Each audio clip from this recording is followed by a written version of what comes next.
bagaimana cara mengondisikan hati kita sadar supaya saat muncul ujian itu kita merasakan kesadaran bahwa oh ini jalan sukses saya. Allah kirimkan buat saya, bukan buat yang lain. La yukallifullahu nafsan illa usaha. Kalau kita lihat-lihat, masalah tiap orang kan beda-beda ya. Tapi intinya sama kan masalah. Huh? Intinya kepikiran juga kan? Ya kan? Ya. Kalau masalah kan nomor 4 ya. Ya kan? Kan berpikir itu ada 4. Ada berpikir, sedikit berpikir, tidak berpikir, pikiranun. Gimana? Masalah itu kan pikiranun kan? Yang dipikirkan kan? Ya semuanya sama, intinya berpikir. Di perusahaan yang besar, yang kecil berpikir. Ya. Yang sedang ujian berpikir. Kadang-kadang sama-sama pusing, pusingnya sama, tapi bentuk ujiannya beda-beda. Yang paling menarik itu ujiannya beda sesuai kadar kita. Gak mungkin level direktur diuji dengan level pegawai bawah misalnya, itu mustahil. Tapi sama-sama pusing juga. Ya, pegawai belum gajian pusing, direktur proyek belum lancar pusing. Pusingnya kan sama kan, tapi wujud ujiannya beda karena sesuai dengan maslahat kita. Itulah la yukallifullahu nafsan illa. Nah, cara mengatasinya bagaimana? Supaya saat diterima itu ada ketentraman dalam jiwa. Dan ketentraman itu melahirkan kesadaran. Oh, ini kan yang saya minta. Gak mungkin ujian ini tiba-tiba muncul di hadapan saya kalau saya gak pernah berdoa. Coba siapa yang pengen kaya, pernah berdoa minta sukses. Terus Allah kasih jalannya, nih lewatin dulu ini. Yang paling aneh kan begini, minta begitu dikabul marah. Kenapa harus saya ya Allah? Kan mana tadi doa gitu. Kan kamu yang minta tadi, kenapa ketika dikasih bilang kenapa harus saya ya Allah? Ini kan aneh sebetulnya. Ya? Jelas ya? Nah, supaya menghadirkan suasana itu, solusinya apa? Itulah hadiah Isra Mi'raj.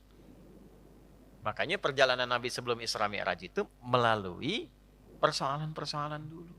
Supaya sadar hidup itu nggak ada yang lurus terus. Tidak ada yang nyaman terus. Ya, Nabi itu sebelum Isra Mi'raj itu apa peristiwanya?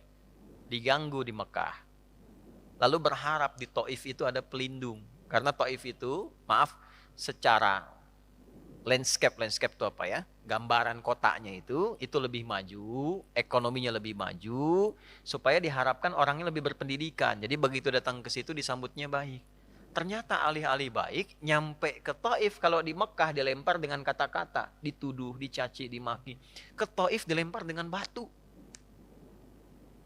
Nabi terluka, anak angkat beliau terluka juga Zaid. Istirahat, datang malaikat 2 turun.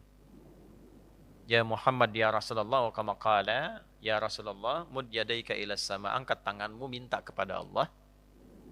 Supaya kami ini diperkenankan mengangkat 2 bukit untuk menghimpit orang-orang yang telah melukaimu ini. Apa jawab Nabi? Perhatikan kalimatnya. La fa innahum qaumun la ya'lamun.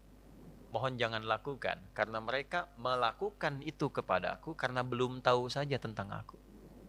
Bukan karena benci. Karena belum tahu. Kalau orang belum tahu dia apakan? Diberitahu, bukan dimarahi. Bukan dicaci. Jadi boleh jadi ada yang mencela itu karena belum tahu.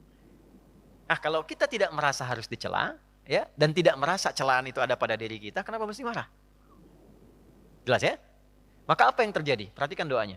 Aw kama qala ilahi ila man taqiluni a ila qaribin yu'dhini am ila ba'idin yu'limuni fa ana radin ma lam taghdab alayya wala haula wala quwwata illa billah. Ya Allah, setelah aku bertugas di sini dan dilempari oleh orang-orang di sini, kemana lagi engkau akan perjalankan aku setelah ini? Apakah tempatnya masih dekat dan aku akan dilempari lagi? Ataukah tempatnya jauh dari sini dan aku akan disakiti lagi? Aku ridha dengan itu ya Allah, selama itu perintahmu sepanjang engkau tidak marah kepadaku. Itu poinnya. Tolong garis bawah ini. Sepanjang engkau tidak marah kepadaku. Apapun yang kau perintahkan, aku kerjakan. Apakah tempatnya masih dekat atau jauh dan aku akan disakiti lagi. Dari situlah turun undangan Isra dan Mi'raj. Ternyata bukan cuma di bumi, diperjalankan langsung sampai dengan ke langit. Subhanalladzi asra bi'abdihi lailam minal masjidil haram ilal masjidil aqsa alladzi barakna haulah linuriyahu min ayatina innahu huwas samiul basir. Turunlah peristiwa Isra Mi'raj. Undangan itu turun. Asalnya dari situ. Jadi ketika kita itu sadar bahwa semua apa yang kita alami ini ujian dari Allah untuk membantu kita meningkatkan kualitas hidup, mengabulkan doa kita, disitulah anugerah akan turun. Tapi kalau kita banyak mengeluh, capek. Ya, ini saya kasih gambaran gini. Ibu tahu cacing nggak? Cacing tahu ya? Mas tahu cacing ya? Pak, cacing itu kalau saya punya wajan tuh buat gorengan, panasin. Cacingnya dikesituin tuh. Ya. Kalau belum panas kan dia diam ya. Kalau udah dipanasin dia ngapain? Rungkel-rungkel tuh. Orang Banten rungkel-rungkel. Ya. Ngapain cacingnya? Hah? Gerak-gerak gitu kan? Gede. Kenapa? Kenapa? Panas. Bukan. Bukan karena kepanasan. Karena cacing tidak bisa mengeluh. Aduh panas, aduh. Enggak. Dia bergerak mencari solusi. Ya. Ya kan? Pernah nggak dengar cacing? Aduh, nggak pernah kan? Kenapa harus saya? Kenapa? Nggak pernah begitu. Kejamnya, nggak pernah. Ya, yang dicari solusi. Nah, cacing dihisab tidak? Tidak. Kita dihisab tidak? Cacing tidak dihisab, tapi menjadi umpan untuk makanan kita. Kita yang sering ngumpanin cacing, tapi nggak belajar dari cacing tuh. Kenapa harus selalu ada keluhan? Yo, cicak. Cicak makanannya apa? Nyamuk. Cicak bisa terbang nggak? Nyamuk bisa terbang. Di mana logikanya hewan yang tidak bisa terbang, makanannya terbang? Tuh. Tuh kalau nyamuknya pintar, dia punya akal. Ya, jadi mainan cicak tuh. Cicak gitu kan? Ya. Tapi lihat kuasa Allah tuh. Orang tua kita cuma ngajarin sedikit. Cicak diam-diam datang seekor. Kok datang seekor nyamuk? Bukan cicak mendatangi nyamuk, nyamuknya datang. Siapa yang mendatangkan nyamuk ke cicak itu? Apa pernah cicak mengeluh? Tidak mengeluh. Nah, itu binatang. Nah, yang mau saya katakan, mengembalikan suasana itu, Nabi sudah mengajarkan dari peristiwa Isra Mi'raj. Tidak ada orang bebas dari ujian. Tapi kalau kita menyadari semua datang dari Allah untuk membuat kita lebih berkualitas, satu, dan mengabulkan sesungguhnya apa yang kita mohonkan dalam doa, maka turunlah kemudian kenyamanan. Kalau Nabi karena Nabi Rasul, mukjizatnya Isra Mi'raj, naik buruk, kita nggak mungkin naik buruk. Odong-odong banyak. Delman banyak, tapi naik buruk mustahil.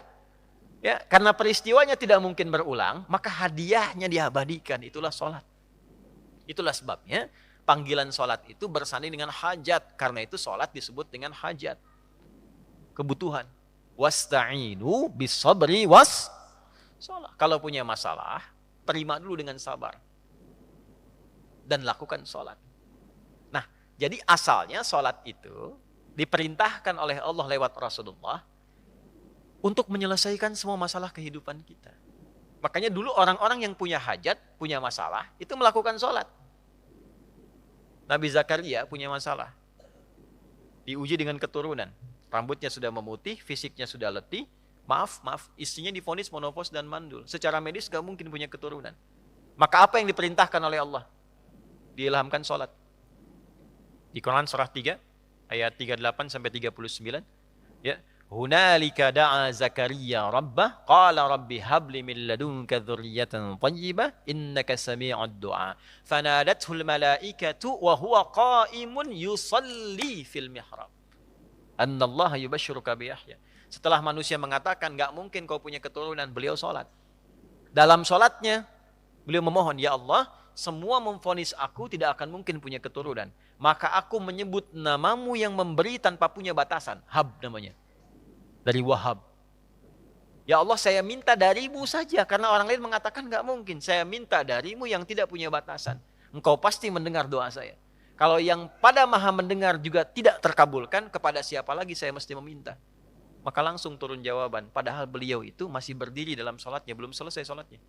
Fanadathul malaikatu, turun malaikat. Wa huwa qa'imun yusalli fil mihrab.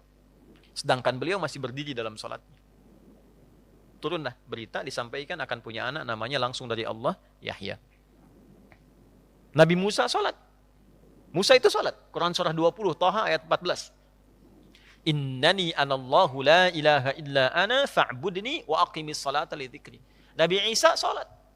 Quran surah 19 ayat 31 sampai 33. Wa awsani bis shalah. Allah memerintahkan padaku untuk sholat. Nabi Ismail sholat. Quran surah 19 ayat 55. Wa kana ya'muru ahlahu bis shalah. Bahkan Nabi Ismail itu meminta semua keluarganya jangan tinggal sholat, jangan tinggal sholat. Itulah sebabnya kenapa sholat itu menjadi yang paling pokok dalam hidup. Dan tidak ada alternatifnya sampai meninggal. Kenapa? Karena Allah menginginkan semua masalah kita selesai.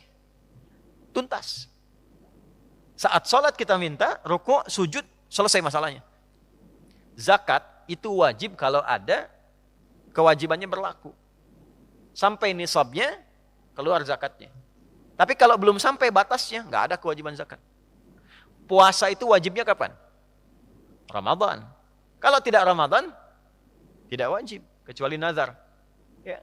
Dan saat Ramadan pun kalau nggak mampu, masih bisa diganti. Kalau tidak qadha, fidyah. Haji wajib nggak? Kapan? Bagi yang mampu. Tapi sholat, semua berlaku, berdiri. Nggak bisa berdiri, nggak mampu, duduk. Waqu'uda. Nggak bisa duduk, berbaring. Nggak mampu berbaring, isyarat. Nggak mampu isyarat, berkedip. Dengan kedipan selama masih sadar. Nggak mampu berkedip, disolatkan. Kan sudah selesai. Ya. Ya, sampai titik akhir tuh. Ya, sampai titik. Kenapa? Karena Allah tidak menginginkan semua hambanya siapapun punya masalah yang tidak selesai. Duduk punya masalah, selesai. Berbaring punya masalah, selesai. Itu masalahnya. Dan tidak ada orang hidup yang tidak punya masalah. Ini subuh kan baru berapa menit tadi kita lewat tuh? 30 menitan. Ada nggak yang nggak punya masalah sekarang? Nggak ada.